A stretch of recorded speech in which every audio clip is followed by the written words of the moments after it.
What's going on, guys, and welcome back to another video. So I've been getting a lot of comments from people just recently, and they're telling me that things are getting worse, that their home that they were trying to build or trying to buy, well, it got canceled. They cannot afford it anymore. The one that they were trying to build, well, the bank needs more money. They want more money now if they want to move forward. I even got a message just this morning. Somebody was trying to buy a car, has been working on this deal for about 3 weeks. Now they secured the deal, everything was good. They went to the bank, finalized the whole deal, and grabbed the check, and the bank said no. Sorry, you do not qualify anymore. Things are starting to change, and I want you to be aware of what is actually coming, because a lot of people don't realize that just because things are looking somewhat up doesn't mean they're getting much better. So, I want to address what's going on in today's world and explain why you should be somewhat pessimistic about what is coming. So again, thank you guys for watching, but do me a favor. Go ahead and hit that like button if you enjoy these daily updates, and let's get right down to it. So first off, every single economist that I've listened to or read an article on or any type of piece, every single economist has said that we will not be in a recession in 2023. And I think I can agree. That is the good news. U.S. economy is strong enough, we will not dip into recession in 2023. However, there are still some issues that the U.S. economy is facing, and I think this is where a lot of people are somewhat misinterpreting the information that's out there. First off, just because we are not going to dip into recession does not mean now is the time to go rush out there and buy a new vehicle. Chances are prices on used vehicles are going to come down, so be aware of that.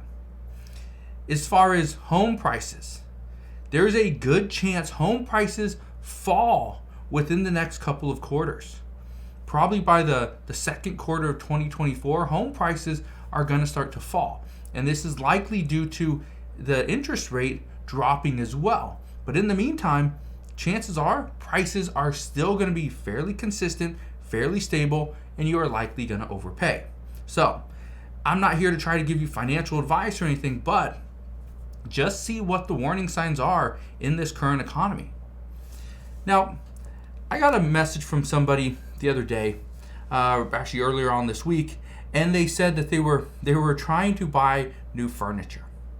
And the problem with buying new furniture was they were overpaying for this furniture, but they were hoping they can use some of their student loan money. Instead of making payments to their student loan debt, they're going to take that money, since the federal government is going to give people with student loan debt 1 year before they start to report their payments as late. Well, they're going to use this time and take that year to buy new furniture. And I simply said, well, you can do whatever you want. Furniture is going to go down in value substantially, and your student loan debt's always going to be there. So it's really your decision. But that's the key, though. Millions and millions of people are, in the next couple of weeks, actually on October 1st, they are now going to be required to start making payments to their student loan debt. The problem, though, is many are likely not going to do this because they're going to use that money, use the, kind of that leeway, the loophole that the Biden administration has implemented, where anybody that waits, you can wait for a full year before you make a single payment, and it's not going to ruin your credit. You will still accrue interest, but it will not ruin your credit. And so, from all the people that I've talked to, and I've received probably hundreds of emails and comments from people saying, well, I have $10,000, $20,000, $30,000 in student loan debt. I am not going to pay a penny in payments until 2024, because that's what we're going to get. So this is potentially going to turn into an issue, because what we are likely to see is if millions and millions of people decide they are not going to make a payment to their student loan debt because they're waiting for the Biden administration to hopefully come out and forgive up to a certain amount. Well, if they do this, it's going to hurt the economy. It's going to hurt, especially schools. So it's going to hurt the federal government. but at the same time, it's actually going to give us more money in our pockets that we can put it back into other things like going to buy furniture, going to buy a new car, or potentially get a house. And if you're doing that, well, guess what? That means additional inflation. Now, let's talk about additional inflation for a second, because this past week we saw that inflation went from 3.2% to 3.7%, jumped up 5% or 0.5%. That was a pretty substantial jump, being that we were only expecting like a 3-point jump, right? And it jumped up 5 points. So again, it was decent. But there's something else that's happening right now that I think a lot of people they see it on the news, they're hearing about it, but they don't know what to make of it. And that's the auto workers strike, okay? Now, in this auto workers strike, this could potentially send prices for new vehicles even higher. And amid times when we are seeing high interest rates, especially for new and used vehicles, we need to be aware of this. Because if we see new car prices go up even higher, that's going to put more pressure again on the used market as well. That means there's going to be a higher chance that you have a larger payment. Your interest rate is going to be higher as well. Again, more issues. But as we see car prices go up, guess what cars use? In many cases, people aren't buying all electric yet, so they're still using gasoline. Gasoline is one of the leading factors when it comes to inflation. It's gasoline and shelter. Now, let's talk about gasoline for a second, because currently there is a little bit of a oil crunch.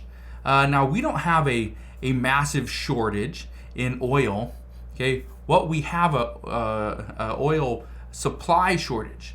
Okay, well, as far as drilling, as far as what's in the ground, it's there, but it's over in Russia and Saudi Arabia. It's here in the U.S. as well, but well, we're not really drilling. Okay, so here's the problem. Russia and Saudi Arabia have already said they are going to cut their oil output for the remainder of 2023.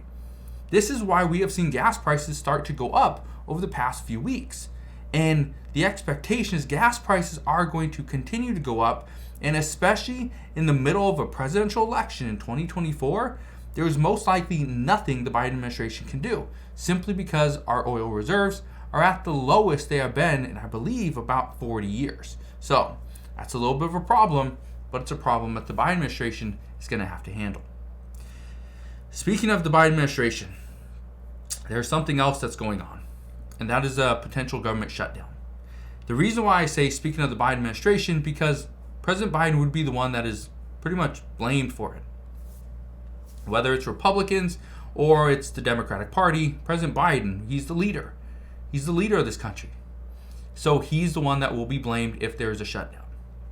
Now, the Senate and the House, they need to hash out their differences. They need to get this deal done. But the problem is, the U.S. economy is likely going to face some of these problems, face this, because what's happening right now is the House GOP, they want to spend about $100 billion less than the Senate Republicans.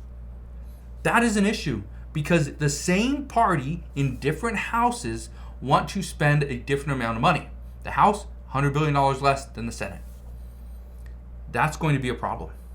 And according to a recent report just this morning, the reports are now indicating that there is a higher likelihood that the U.S. government shuts down than a higher likelihood of the U.S. government even getting a stopgap bill or a continuing resolution.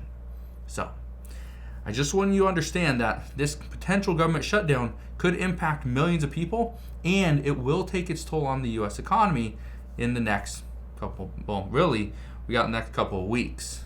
But I promise I'll fill you in on everything that's going on. I just wanted to give you a quick little update on what the U.S. economy is looking like and tell you beware, because what is coming is, well, a lot of unanswered questions. So, if you guys have questions regarding what's going on at this time, please ask your questions down in the comment section below. But again, thank you guys for watching. Consider subscribing, and I'll see you guys on the next one.